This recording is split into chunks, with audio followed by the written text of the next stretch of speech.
Hey, Matt Roulette here with MarineMax Boston. Today we're going to go over a 285 Conquest. This boat is powered by twin Mercury V8 300s. Plenty of seating in the cockpit area with the fold-down bench seat. On the port side's nice. You can actually fold this seat forward or back to face forward going while you're underway, or back when you're hanging out of the dock or sandbar.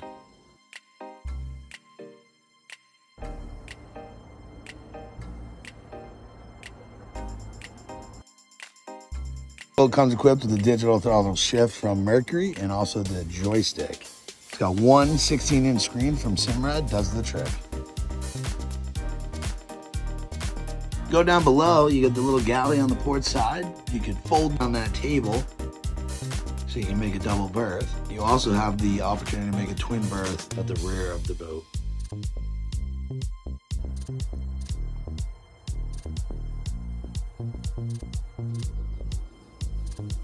This boat also has a head, a wet head. Thanks for tuning in. I hope you like the boat. If you like this boat or any other boat in my inventory, please feel free to reach out. Best way to reach me is 603-320-5524. Once again, Matt Roulette at MarineMax Boston. Thank you very much.